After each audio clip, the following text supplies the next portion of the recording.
Your legs lost another quarter pound of muscle last night.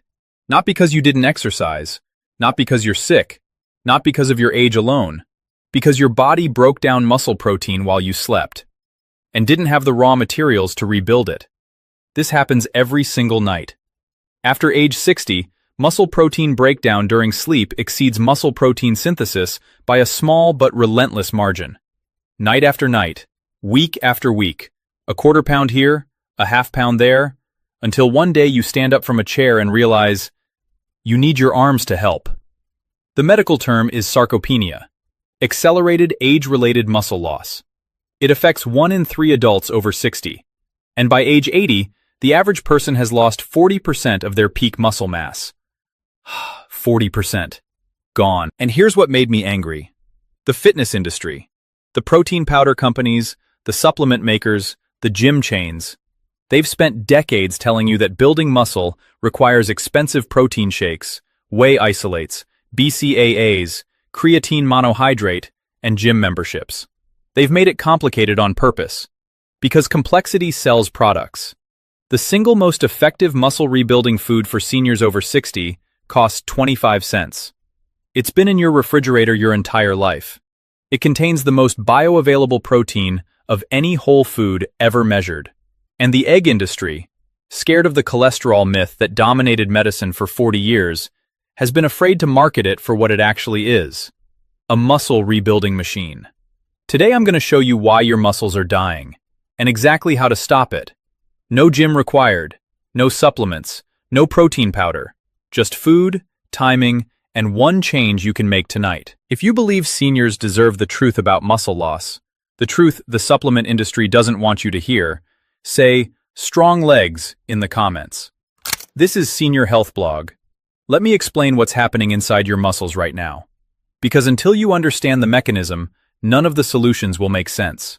Your muscles are not static. They're constantly being torn down and rebuilt. Every day. All day. This process is called muscle protein turnover. And in a young, healthy body, the rate of building, synthesis, roughly matches the rate of breaking down, proteolysis. Balance is maintained. Muscle mass stays stable. After age 60, that balance shifts. 3 things change simultaneously, and nobody explains all 3. They tell you 1, eat more protein, and skip the other 2. But all 3 matter. Change 1, anabolic resistance. This is the most important concept in senior muscle health, and most doctors have never heard the term. When you eat protein, your body breaks it down into amino acids. One specific amino acid, leucine, acts as a signal. It activates a molecular pathway called mTOR. mTOR tells your muscle cells to start building new protein. It's the ignition switch for muscle synthesis. In a young person, a relatively small amount of leucine triggers a robust mTOR response. 20 grams of protein at a meal is usually enough. In an older adult, the mTOR pathway becomes resistant. It requires a higher leucine threshold to activate. A study published in Clinical Nutrition found that adults over 65 required approximately 2.5 to 3 grams of leucine per meal, roughly 25 to 30 grams of high-quality protein, to achieve the same mTOR activation that a younger person gets from 15 to 20 grams. Your muscles aren't dying because they can't build. They're dying because the signal to build has gotten weaker, and you're not eating enough of the right protein to overcome that resistance. Change 2. Hormonal decline. Testosterone decreases approximately 1 to 2% per year after age 40. By age 70, most men are operating at 50 to 70% of their peak testosterone levels. Women experience an even sharper decline in anabolic hormones after menopause. Testosterone and growth hormone are both critical for muscle protein synthesis. As they decline, the rate of synthesis slows even further. The balance tips further toward breakdown. This is the part your doctor skipped. Because here's what most physicians do when a senior complains about weakness. They check vitamin D. They check B12. They might run a basic metabolic panel. They almost never check free testosterone. They almost never discuss the leucine threshold. They almost never explain anabolic resistance. They say, eat more protein and stay active, which is like telling someone whose house is on fire to be careful with matches. Technically correct, completely insufficient. Change 3. The overnight breakdown window. This is the change nobody talks about, and it's the one that's doing the most damage. During sleep, your body enters a fasted state. No food is coming in. No amino acids are entering the bloodstream. But muscle protein breakdown doesn't stop. It continues throughout the night. Your body needs amino acids for repair processes, immune function, gut lining replacement, enzyme production. And when none are coming from food, it takes them from the largest available reservoir, your muscles. Think of it like this. Your body runs an overnight maintenance crew, and that crew needs building materials. If there's nothing in the supply closet, no circulating amino acids from a recent meal, the crew starts stripping materials from the walls. Those walls are your muscles. A study published in the Journal of Nutrition demonstrated that overnight fasting resulted in a net negative muscle protein balance, meaning more muscle was broken down than built in older adults. This overnight catabolic window is longer in seniors because they typically eat dinner earlier, 5:30, 6, and don't eat breakfast until 7 or 8 the next morning. That's 13 to 14 hours without amino acids. 13 hours, every night. Your muscles being slowly dismantled for parts while you sleep. And here's the part that should concern you even more. The rate of overnight breakdown increases with age. A study in the American Journal of Physiology found that the overnight negative protein balance was significantly greater in older adults compared to younger adults, even when daily protein intake was matched. Your muscles are under attack for longer, and the attack is more aggressive. Every single night. Nobody explains this. Nobody connects your dinner timing to your leg strength. But the connection is there, and it's fixable. I'll show you how. This is why I made this video. Now let me introduce you to the food that addresses all three of those problems. Not one, all three, in a single serving. The egg. And I need to start by correcting a 40-year-old mistake that may have cost you decades of muscle mass. In 1968, the American Heart Association recommended limiting dietary cholesterol to less than 300 milligrams per day. One large egg contains approximately 186 milligrams of cholesterol. So the message became, limit eggs. 1 a day maximum. Some doctors said avoid yolks entirely. For 40 years, seniors were told to fear the single most nutritionally complete food available. In 2015, the Dietary Guidelines Advisory Committee, the panel of scientists that informs U.S. dietary policy, reversed course. They removed the upper limit on dietary cholesterol, stating that cholesterol is not a nutrient of concern for overconsumption. Not a nutrient of concern. After 47 years of telling people to avoid it. A meta-analysis published in the BMJ in 2013, 17 studies, over 263,000 participants, found no significant association between egg consumption and cardiovascular disease in the general population. The fear was wrong. The data was clear. But the damage was done.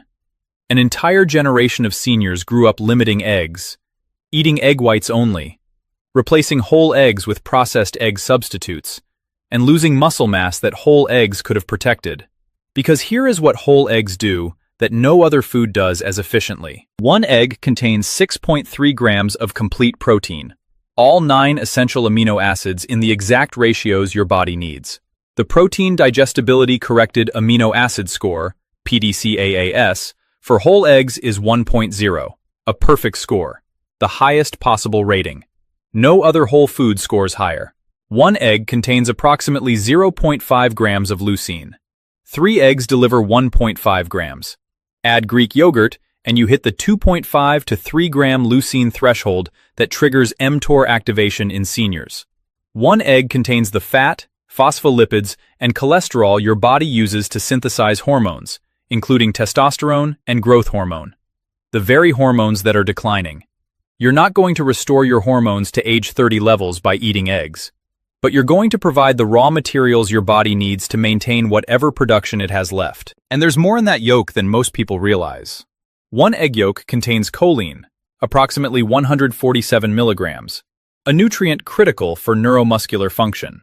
Choline is required for the synthesis of acetylcholine, the neurotransmitter that tells your muscles to contract.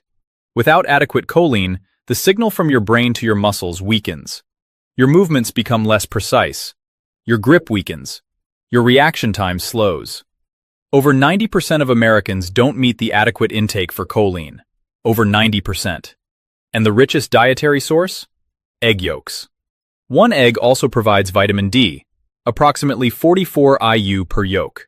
Not a lot by supplemental standards, but in a food matrix with fat that enhances absorption. 3 eggs daily adds 132 IU of vitamin D from a source your body can actually use.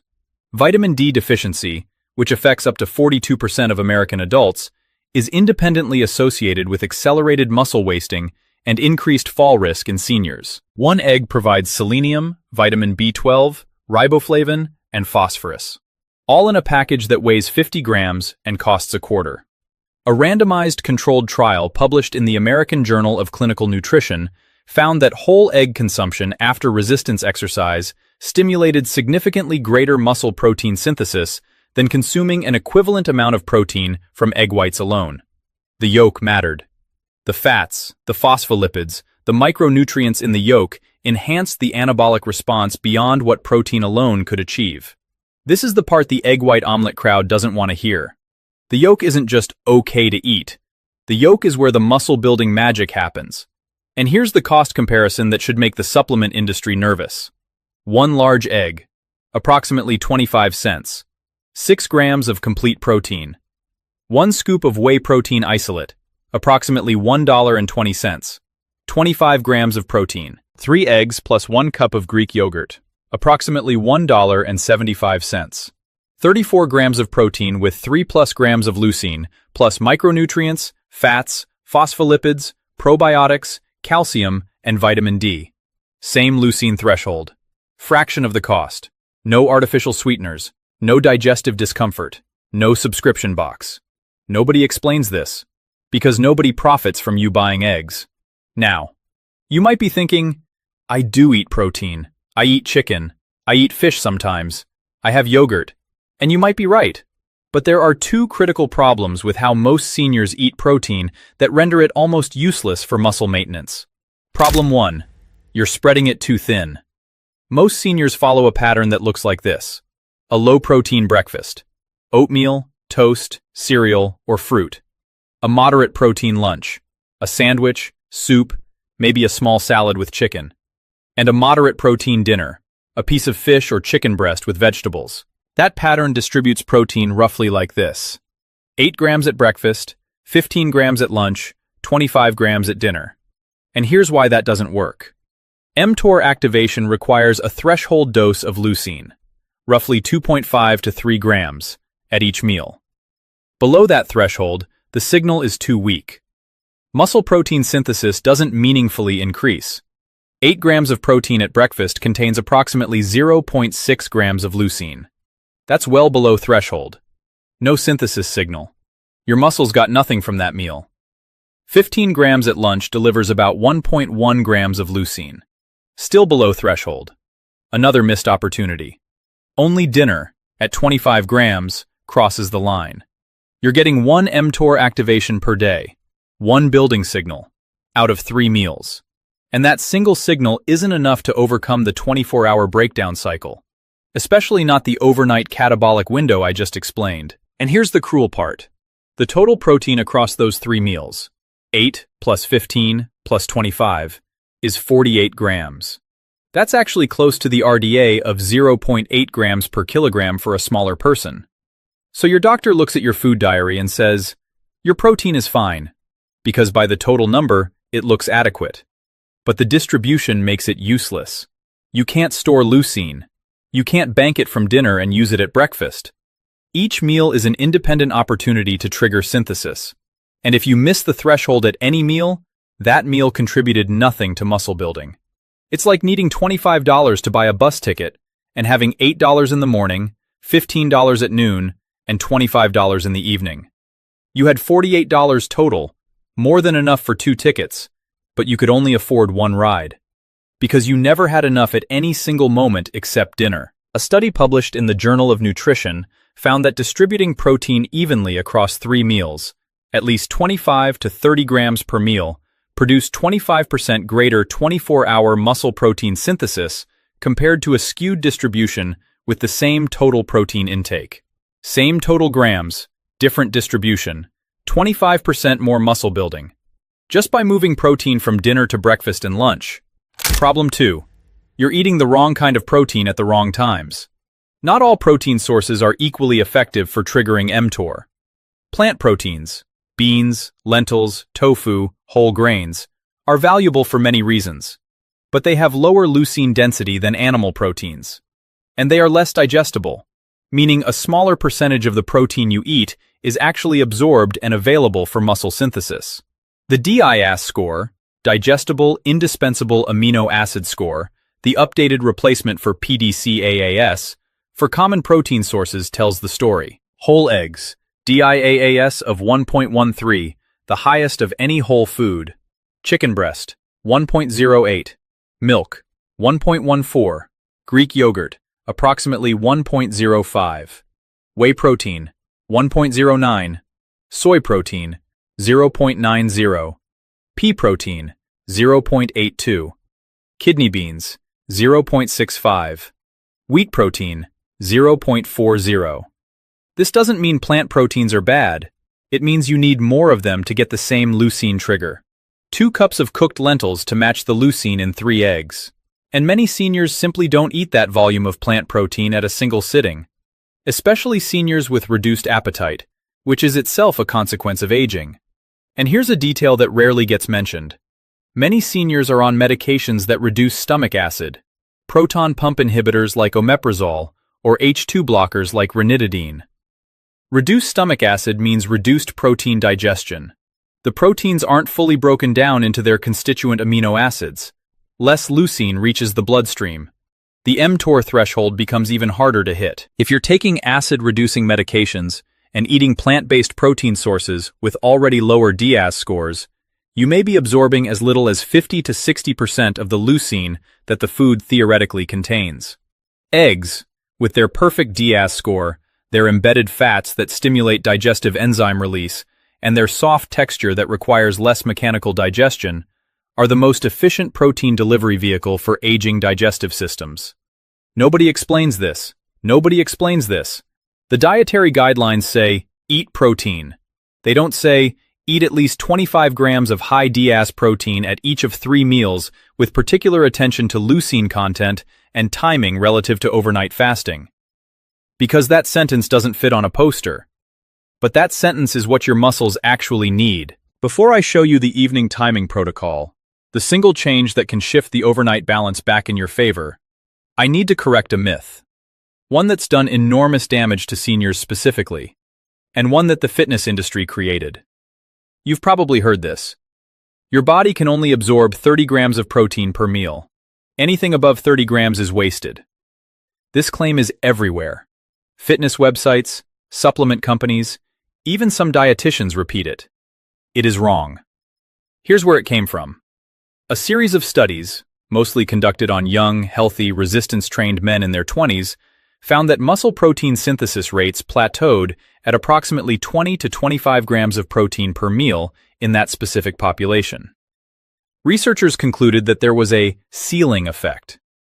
But that conclusion was based on a narrow measurement, the rate of synthesis during a 3 to 5 hour post-meal window. It did not measure total protein utilization over 24 hours.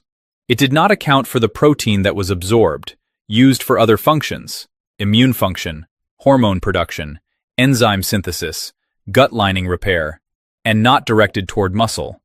And it did not study older adults. A 2022 study published in Cell Reports Medicine directly tested this myth. Researchers gave participants either 25 grams or 100 grams of protein in a single meal and measured total body protein utilization over 12 hours. The finding? 100 grams of protein did not result in the majority being wasted. Total protein utilization increased with higher intake. Muscle protein synthesis was still stimulated, at a lower rate per gram, but over a longer duration. The body doesn't just throw away protein above 30 grams. It digests it more slowly. It uses it over a longer period. And for seniors, whose digestion is already slower and whose anabolic resistance demands higher leucine per meal, the idea that more than 30 grams is wasted may be actively harmful, because it discourages them from eating the larger protein portions they actually need. Here's what the evidence actually supports for seniors over 60. You need 1.0 to 1.2 grams of protein per kilogram of body weight per day, significantly more than the standard RDA of 0.8 grams per kilogram, which was established based on studies in young adults and is almost certainly insufficient for maintaining muscle mass in older populations. For a 165-pound senior, that's 75 to 90 grams of protein per day, distributed across 3 meals, 25 to 30 grams each, with leucine content prioritized, 2.5 to 3 grams per meal. And here's where the eggs come back. 3 eggs plus a cup of Greek yogurt at breakfast delivers 34 grams of protein with over 3 grams of leucine. That single meal, costing under $2, crosses every threshold your muscles need. The protein powder industry doesn't want you to know this costs $2, because their answer to the same problem costs $3.50 per serving and requires a subscription. Eggs are the foundation, but they're not the only tool. Let me give you 5 supporting foods, each one chosen for a specific reason related to the muscle loss mechanisms I've explained. Not ranked, not in order of importance. 5 foods that, combined with eggs, create a complete muscle protection system. Food 1. Full-fat Greek yogurt. I've mentioned it already, but let me explain the specific mechanism. Greek yogurt contains both casein and whey protein. Whey is fast digesting. It triggers a rapid spike in amino acid levels and a quick mTOR signal. The leucine from whey hits your bloodstream within 20 minutes of eating. Casein is slow digesting. It forms a gel in your stomach that gradually breaks down, providing a sustained amino acid release over 4 to 6 hours. That combination, fast trigger plus sustained supply, is uniquely effective for muscle protein synthesis. It's like lighting a fire quickly and then adding logs to keep it burning. The whey starts the synthesis signal. The casein keeps it going long after the meal is over. A study in the American Journal of Clinical Nutrition found that consuming a mixed fast/slow protein source produced greater total muscle protein synthesis than either protein type alone. The combination outperformed both whey alone and casein alone. And Greek yogurt provides this combination naturally, without mixing powders or timing separate supplements. And there's a bonus mechanism. Greek yogurt contains probiotics, live bacterial cultures, that improve gut health and nutrient absorption. A healthy gut lining absorbs amino acids more efficiently. A compromised gut, common in seniors taking medications like PPIs, NSAIDs, or antibiotics, absorbs less of the protein you eat. Probiotics help maintain that absorption capacity. 1 cup of full-fat Greek yogurt, 15 to 20 grams of protein, approximately 1.8 grams of leucine. Mix it into oatmeal. Eat it with berries and walnuts. Use it as a base for smoothies. It's the most versatile muscle food in the dairy aisle, and it costs about $1.20 per cup. Food 2. Wild salmon. You know salmon is good for you, but here's why it matters specifically for muscle. Omega-3 fatty acids, EPA and DHA, enhance muscle protein synthesis by improving the sensitivity of muscle cells to amino acids and insulin. A randomized controlled trial published in the American Journal of Clinical Nutrition found that omega-3 supplementation increased the muscle protein synthetic response to amino acids and insulin in older adults by approximately 25%. The omega-3s don't build muscle directly. They make your muscles more responsive to the protein you eat. They lower the anabolic resistance threshold, meaning the protein you're already consuming works harder when omega-3s are present. 2 servings of wild salmon per week. That's the intervention. Food 3. Sweet potatoes. Muscle building requires energy, and for seniors, chronically undereating is as much a threat to muscle mass as undereating protein. Sweet potatoes provide slow-release carbohydrates, glycemic index of 44 to 61 depending on preparation, that supply sustained energy without the blood sugar spikes of refined carbs. And the insulin response to sweet potatoes is moderate and beneficial for muscle. Insulin, in appropriate amounts, is anabolic. It drives amino acids into muscle cells and suppresses breakdown. The key is pairing sweet potatoes with protein at the same meal. The combination produces a moderate insulin response that helps shuttle the amino acids from your protein into your muscle cells for synthesis. Food 4. Walnuts. Walnuts are the only tree nut with significant alpha-linolenic acid, plant-based omega-3. But for muscle purposes, the key nutrient is their polyphenol content. Walnut polyphenols, specifically elagitannins, are converted by gut bacteria into urolithin A. And urolithin A promotes mitophagy, the removal of damaged mitochondria from cells. Your muscle cells are packed with mitochondria. They're the power plants that fuel contraction. As mitochondria accumulate damage with age, muscle function declines. Not because you've lost fibers, but because the remaining fibers can't produce enough energy. Urolithin A helps clear damaged mitochondria and stimulate the production of healthy replacements. A study in Nature Medicine confirmed that urolithin A improved mitochondrial function and muscle endurance in aging models. A quarter cup of walnuts daily. As a snack. On yogurt. In oatmeal. Food 5. Cottage cheese. Specifically before bed. This connects directly to the overnight catabolic window I explained earlier, and it might be the single most important food on this list. Not because it's the most nutrient-dense, but because of when you eat it. Cottage cheese is approximately 80% casein protein, the slow-digesting protein that sustains amino acid release for 4 to 6 hours. When you eat it before bed, you're essentially installing a slow-drip amino acid IV for the first half of your sleeping hours. Your muscles have building materials to work with instead of being stripped for parts. A study published in Medicine and Science in Sports and Exercise found that consuming 30 to 40 grams of casein protein before sleep increased overnight muscle protein synthesis rates by 22% in older men. 22% increase, while you sleep, from eating cottage cheese. Think about what that means over a year. Every night, 22% more muscle building during the hours your muscles are most vulnerable.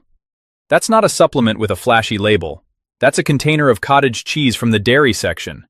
Costs about $1.50. 1 cup of full-fat cottage cheese contains approximately 28 grams of protein, primarily casein, with 2.3 grams of leucine. Eat it 30 to 60 minutes before sleep. And here's a practical tip. A lot of people say they don't like cottage cheese. Fair enough. But before you dismiss it, try adding cinnamon and a few walnut pieces. Or mix in a tablespoon of natural peanut butter. Or blend it with half a frozen banana into a thick pudding. The taste objection is usually about texture, and there are easy ways around that. This single food addresses the overnight breakdown window directly. It gives your muscles amino acids to work with during the 7 to 8 hour fast. It shifts the overnight balance back towards synthesis. And it does it for the cost of a cup of coffee. Now, before I give you the evening protocol, I need to warn you about 3 protein combinations that seniors commonly make that reduce the effectiveness of the protein they're eating. Combination 1. High-fiber cereal plus milk as your only protein source. Many seniors eat bran cereal or high-fiber cereal with milk and consider that they're breakfast protein. The problem? Excessive insoluble fiber consumed simultaneously with protein can accelerate gastric transit time. Food moves through your gut faster, reducing the time available for amino acid absorption. And the protein in milk alone, about 8 grams per cup, is below the leucine threshold. High fiber is important, but don't make it the centerpiece of a protein meal. Eat your fiber-rich foods at a different time, or combine them with a high-protein food like eggs. Combination 2. Protein shake plus coffee simultaneously. This is surprisingly common. Seniors who use protein powder often mix it or drink it alongside coffee. The tannins and polyphenols in coffee can bind to certain amino acids and reduce protein digestibility by 5 to 15%, depending on the study. A small effect, but when you're already struggling to hit leucine thresholds, every gram matters. Drink your coffee, wait 30 minutes, then eat your protein. Combination 3. Calcium supplements taken with a high-protein meal. Calcium at high doses, 500 milligrams or more, which is the amount in most calcium supplements, competes with other minerals for absorption and can interfere with protein digestion by altering stomach pH. Take calcium supplements between meals, not with them. Section 8. The Evening Protein Window Protocol. 45-0 to 49-0. Alright, here's the protocol. 1 behavioral change, every evening, starting tonight. I'm calling it the Evening Protein Window. It's based on 3 principles I've explained in this video: the leucine threshold, the overnight catabolic window, and the casein slow-release mechanism. Step 1. Eat your last meal of the day with at least 30 grams of high-quality protein. Dinner must contain a substantial protein source: 3 eggs plus vegetables plus sweet potato, a salmon fillet plus a salad with walnuts, chicken thighs plus quinoa, whatever you prefer. But the protein content must be 30 grams minimum, with at least 2.5 grams of leucine. Step 2. 30 to 60 minutes before bed, eat a casein-rich snack: 1 cup of full-fat cottage cheese. That's the ideal choice.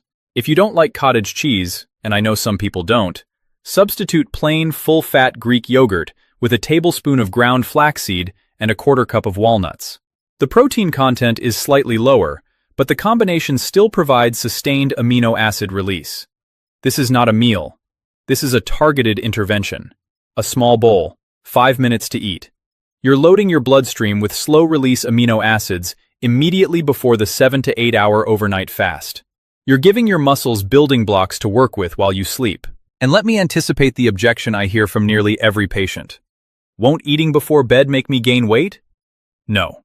The caloric content of a cup of cottage cheese is approximately 220 calories. That's not going to cause weight gain in any meaningful time frame.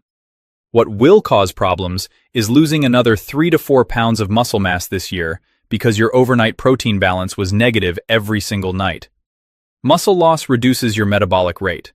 Less muscle means fewer calories burned at rest, which means the weight gain people fear from eating before bed is actually more likely to happen from not eating protein before bed. Because they're losing the metabolically active tissue that keeps their metabolism running. The irony is real, and it's important.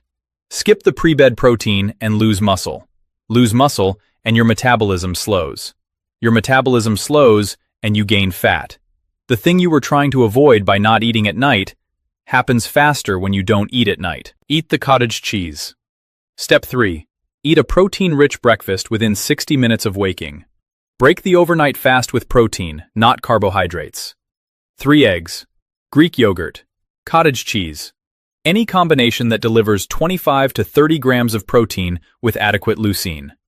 If you want oatmeal, eat the eggs first. Wait 5 minutes, then eat the oatmeal. Sequencing matters. The goal is to minimize the total time your muscles spend without amino acid availability.